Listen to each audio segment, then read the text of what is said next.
కత్తుల నుండి తుపాకుల దాకా, పిరంగుల నుండి బాంబుల దాకా ఇప్పుడు మిసైల్స్ టు డ్రోన్స్ కాలంతో పాటు అప్డేట్ అవుతోంది యుద్ధ క్షేత్రం కూడా. వార్ జోన్ లో అత్యంత వ్యూహాత్మక ఆయుధాలు అవుతున్నాయి ఈ డ్రోన్లు. గాల్లో మాటు వేస్తూ అదను చూసి కాటేస్తున్నాయి. చేతికి రక్తం అంటకుండా విధ్వంసం సృష్టిస్తున్నాయి. భారత్ పాకిస్తాన్ మధ్య దాడుల్లో డ్రోన్లు ఇప్పుడు కీలకంగా మారుతున్నాయి.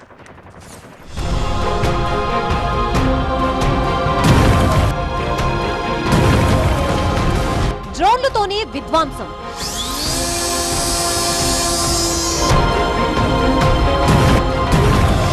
యుద్ధంలో కొత్త ట్రెండ్. దూరం నుంచే కమాండ్. ఒకప్పుడు యుద్ధాలంటే కత్తులు, దాళ్లు, తర్వాత తుపాకులు, మరఫిరంగులు. ఇప్పుడు యుద్ధం అంటే మిసైళ్లు, బాంబులు మోసుకొచ్చే డ్రోన్లు. శత్రువుల చేజిక్కుతామన్న భయం లేదు. గాల్లోనే చెప్పిన పని చేసేందుకు అత్యాధునిక టెక్నాలజీతో దొరుకుతున్నాయి డ్రోన్లు. అందుకే ఈ మధ్య ఎక్కడ యుద్ధం జరిగినా డ్రోన్లే సరిహద్దులు దాటి దూసుకొస్తున్నాయి. ఉగ్రవాదుల చొరబాటుని ప్రోత్సహిస్తూ జనావాసాలపై తూటాలు వర్షం కురిపించే పాకిస్తాన్ ఇప్పుడు ఆ డ్రోన్లనే నమ్ముకుంది. మన ఎయిర్ డిఫెన్స్ సిస్టమ్ ఎక్కడికక్కడ కుప్పకూలుస్తున్న డ్రోన్లతో భారత భూభాగంపై అటాక్ కి ప్రయత్నిస్తూనే ఉంది పాక్. ఒక్క రాత్రే జమ్మూ కాశ్మీర్, పంజాబ్, రాజస్థాన్, గుజరాత్ లోని 36 ప్రాంతాలని లక్ష్యంగా చేసుకుని 300 నుంచి 400 డ్రోన్లని పాక్ ప్రయోగించింది. नियंत्रण रेखा पर पाकिस्तान ने ड्रोन घुसपैठ और भारी तोपखाना गोलाबारी के कई प्रयास किए. कुपवाड़ा, बारामूला, पुंछ, राजौरी और अखनूर सेक्टर्स में तोप, मोर्टार एवं हल्के हथियारों से भीषण गोलाबारी जारी रही. भारतीय सेना ने प्रभावी व तुलनात्मक प्रत्युत्तर देते हुए पाक सेना को काफी क्षति पहुंचाई. లక్ష్యాలపై దాడులు చేయాలన్న దుర్బుద్ధితోనే కాదు, భారత గగనతల రక్షణ వ్యవస్థల్ని పరీక్షించేందుకు, నిఘా సమాచారాన్ని సేకరించేందుకు కూడా డ్రోన్లనే నమ్ముకుంది పాకిస్తాన్. తుర్కియాకు చెందిన ఆసిస్ గార్డ్ సోంఘర్ డ్రోన్లని పాక్ ప్రయోగించినట్లు భారత సైన్యం గుర్తించింది. పాక్ డ్రోన్లని గాల్లోనే కూల్చేసింది మన ఇండియన్ ఆర్మీ. భారత దాడితో ఉక్కిరిబిక్కిరి అవుతున్న పాకిస్తాన్ కొత్త కుయుక్తులతో యుద్ధానికి దిగుతోంది. సాంప్రదాయ ఆయుధాలకి బదులు అత్యాధునిక డ్రోన్లతో భారత్ మిలిటరీ పౌర లక్ష్యాలపై దాడులకి ప్రయత్నిస్తోంది. All hostile actions have been effectively countered and responded appropriately. Indian Armed Forces reiterate their commitment to non-escalation, provided it is reciprocated by the Pakistan military. Pak ప్రయోగిస్తున్న సోంఘర్ డ్రోన్లని సమర్థంగా అడ్డుకోగల గగనతల రక్షణ వ్యవస్థలు మనకున్నా వాటిని తక్కువ అంచనా వేయకూడదంటున్నారు రక్షణ రంగ నిపుణులు. ఎందుకంటే ఆధునిక యుద్ధ పరిస్థితుల్లో సోంఘర్ డ్రోన్లు ప్రత్యేకం. తుర్కియాలోని అంకారా కేంద్రంగా పనిచేస్తున్న ఆసిస్ గార్డ్ సంస్థ ఈ సోంఘర్ డ్రోన్లని తయారు చేసింది. 2019 నుంచి వినియోగిస్తున్న ఈ డ్రోన్లు లక్ష్యాలపై దాడులు చేసి తిరిగి గ్రౌండ్ కంట్రోల్ స్టేషన్ కి సేఫ్ గా చేరుకుంటాయి.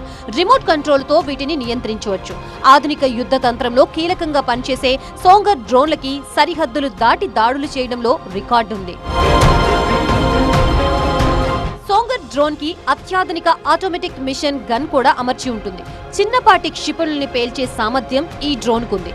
వ్యక్తులు, వాహనాలు, చిన్నపాటి లక్ష్యాలపై ఖచ్చితత్వంతో దాడి చేయడం ఈ డ్రోన్ల స్పెషాలిటీ.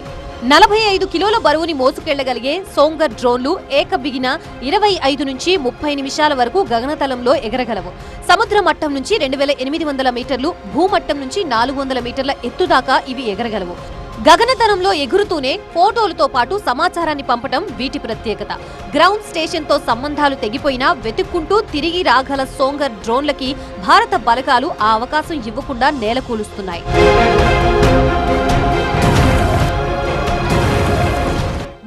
ముల్లుతోనే తీయాలి. భారత్ అదే పని చేస్తోంది.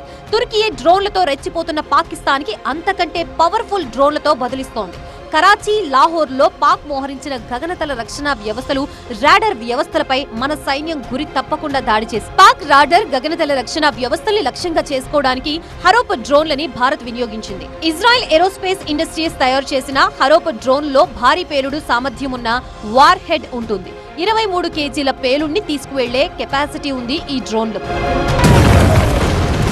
భారత్ వినియోగిస్తున్న హరోప్ డ్రోన్ లో యాంటీ రేడియేషన్ సీకర్ ఉంటుంది. రాత్రి పగలు తేడా లేకుండా ఎలాంటి వాతావరణ పరిస్థితుల్లోనైనా హరోప్ యాక్టివ్ గా పనిచేస్తుంది. నావిగేషన్ వ్యవస్థల మద్దతు లభించని యుద్ధ క్షేత్రాల్లోనూ లక్ష్యాన్ని ఛేదించడం ఇజ్రాయెల్ తయారీ డ్రోన్ల ప్రత్యేకత. టార్గెట్ పై దిశని మార్చుకుని దాడి చేయడం హరోప్ డ్రోన్ల స్పెషాలిటీ. అవసరమైతే ఈ డ్రోన్ నే మిసైల్ గా వాడుకుని శత్రు లక్ష్యాలపై దాడి చేయొచ్చు. ఏ ప్రదేశంలో ఉన్నా ఆర్మీకి దీనిపై పూర్తి నియంత్రణ ఉంటుంది. మానవరహిత సూసైడ్ డ్రోన్ గా పేరున్న హరోప్ 2.5 మీటర్ల పొడవు, 3 మీటర్ల రెక్కల పొడవు ఉంటుంది. ఇజ్రాయెల్ కాకుండా భారత్, అజర్బైజాన్ కూడా ఈ డ్రోన్ ని ఉపయోగిస్తున్నాయి. యుద్ధ భూమిపై తిరుగుతూ తన లక్ష్యం కోసం వెయిట్ చేస్తోంది హరోప్ డ్రోన్. టార్గెట్ కంటపడగానే ఆపరేటర్ ఆదేశంతో అటాక్ చేస్తోంది. భారత్ పాక్ మధ్య ఉద్రిక్తతలు పూర్తి స్థాయి యుద్ధం దాకా వెళ్లకపోయినా డ్రోన్ ద్వారా మొదలైంది. దక్షిణాసియాలో అణ్వాయుధ పొరుగు దేశాల మధ్య ప్రపంచంలోనే మొట్టమొదటి డ్రోన్ వారికి తెరలేచింది.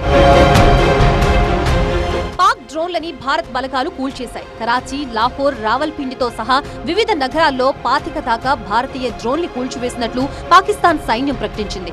లేజర్ గైడెడ్ క్షిపణులు, బాంబులు, డ్రోన్లు, మానవరహిత వైమానిక వాహనాలు ఆధునిక యుద్ధంలో కీలకంగా మారాయి. దాడి కోసమే కాకుండా నిఘా కోసం శత్రువుల్ని తప్పుదోవ పట్టించేందుకు కూడా డ్రోన్ల వినియోగం పెరుగుతోంది. ఆకాశం నుంచే డేగ కన్ను వేయడంలో డ్రోన్లు కీలకంగా వ్యవహరిస్తున్నాయి. మిసైల్స్ ని మధ్యలోనే నిర్వీర్యం చేయొచ్చు, కానీ డ్రోన్లు దాగుడు మూతలాడుతూ ఉంటాయి. అందుకే రక్షణ పరంగా అన్ని దేశాలకి ఇవి కీలకంగా మారిపోయాయి. డ్రోన్ టెక్నాలజీ అప్డేట్ అయ్యాక మొదలైన రష్యా ఉక్రెయిన్ యుద్ధంలో ఇప్పటికీ వాటిని విచ్చలవిడిగా వాడేస్తున్నారు. వారం 10 రోజుల్లోనే చేతులెత్తేస్తుందనుకున్న ఉక్రెయిన్ 3 ఏళ్లుగా రష్యాపై పోరాడుతూనే ఉంది. రష్యా భూభాగం పైకి డ్రోన్లనే ఆయుధాలుగా సంధిస్తోంది. 3 రోజుల క్రితం 350కి పైగా డ్రోన్లతో రష్యాపై దాడికి దిగింది ఉక్రెయిన్. రష్యా ఫైటర్ జెట్లతో ఉక్రెయిన్ పై బాంబుల వర్షం కురుస్తుంటే ఉక్రెయిన్ వ్యూహాత్మకంగా డ్రోన్లని బయటికి తీస్తోంది. కేవలం డ్రోన్ తోనే ఉక్రెయిన్ రష్యా ఫైటర్ జెట్ ని కూల్చేయడం world wide breaking news. Drone attack భయంతో రష్యాలో 10ల సంఖ్యలో విమానాలు కొన్ని గంటల పాటు గాల్లోకి ఎగరలేదు. రష్యా ఉక్రెయిన్ వార్ యుద్ధ రంగంలో కొత్త ఎత్తుగడలు నేర్పిస్తే పాలస్తీనాపై దాడుల్లో బాంబులతో పాటు డ్రోన్లని పవర్ఫుల్ వెపన్స్ గా వాడింది ఇజ్రాయెల్. 20 నెలలుగా సాగుతున్న యుద్ధంలో డ్రోన్లు కూడా ఇజ్రాయెల్ కి కీలకంగా మారాయి. ఉగ్రవాద స్థావరాలు, అనుమానిత ప్రదేశాల్ని బాంబులతో కుప్పకూల్చాక శిథిల భవనాల్లోకి చొరబడి అణువణువును గాలించే బాధ్యతని డ్రోన్లు తీసుకున్నాయి. గాయపడ్డ హమాస్ కీలక కమాండర్ల ఊపిరి తీయడంలో డ్రోన్లు వేగుల్లా పనిచేశాయి. దేశాల మధ్య తలెత్తే ఘర్షణలు, యుద్ధాల తీరుతెన్నులే మార్చివేశాయి మిలిటరీ డ్రోన్స్. అటు యుద్ధ రంగంలోనే కాక ఇటు ఉగ్రవాదుల స్థావరాలపై దాడులు చేయడంలో కీలక పాత్ర పోషిస్తున్నాయి డ్రోన్స్. ప్రపంచ వ్యాప్తంగా మిలిటరీ డ్రోన్లు కలిగిన టాప్ 10 దేశాల్లో అమెరికా 13,000 డ్రోన్లతో అగ్రస్థానంలో ఉంది. టర్కీ 1,421 డ్రోన్లతో 2వ స్థానంలో ఉంది. 1209 డ్రోన్లతో పోలాండ్ 3వ స్థానంలో ఉంటే 1050 డ్రోన్లతో రష్యా 4వ స్థానంలో ఉంది. జర్మనీ 670 మిలిటరీ డ్రోన్లతో 5వ స్థానంలో ఉంది. భారత్ 625 డ్రోన్లతో 6వ స్థానంలో నిలిచింది. 40 గంటల పాటు 40,000 అడుగుల ఎత్తు వరకు ఎగరగల డ్రోన్లు కూడా అంతర్జాతీయ మార్కెట్లో ఉన్నాయి. అందుకే భారత్ కూడా ఇటీవలి కాలంలో డ్రోన్ టెక్నాలజీపై దృష్టి పెట్టింది. అత్యంత శక్తివంతమైన డ్రోన్లు అగ్రరాజ్యం దగ్గరే ఉన్నాయి. అమెరికాలో ఉన్న 13,000 మానవరహిత వైమానిక వాహనాలతో మిలిటరీ డ్రోన్లున్న అతిపెద్ద దేశం అమెరికానే. 60% అమెరికా మిలిటరీ డ్రోన్లో ఏరోవిరాన్మెంట్ RQ-11 రావెన్స్ రకానికి చెందినవే ఉంటాయి. ఇవి నిఘా, లక్ష్యాల్ని గుర్తించేందుకు ఉపయోగిస్తూ ఉంటారు. ఇవే కాకుండా 275 MQ-9 Reaper drones, 134 MQ Grey Eagle drones, 36 RQ Global Hawk drones ని నిఘా కోసమే కాకుండా పేలుళ్లతో లక్ష్యాల్ని ఛేదించడానికి ఉపయోగిస్తోంది అమెరికా ఎయిర్ ఫోర్స్. డ్రోన్లను మించి ఇప్పుడు ఆర్టిఫిషియల్ ఇంటెలిజెన్స్ అందుబాటులోకి వచ్చింది. Israel track and kill operation success కావడంలో AI టెక్నాలజీనే ఎక్కువగా ఉపయోగపడింది. యుద్ధ క్షేత్రంలో ఇజ్రాయెల్, అమెరికా AI టెక్నాలజీని ఉపయోగించుకుంది. 2 దేశాల మధ్య జరిగిన యుద్ధంలో AI టెక్నాలజీని వాడడం ఇదే తొలిసారి. భారత్ పాకిస్తాన్ మధ్య వార్ డ్రోన్ల దశని దాటి ఎలాంటి టర్న్ తీసుకోబోతోందో మరి.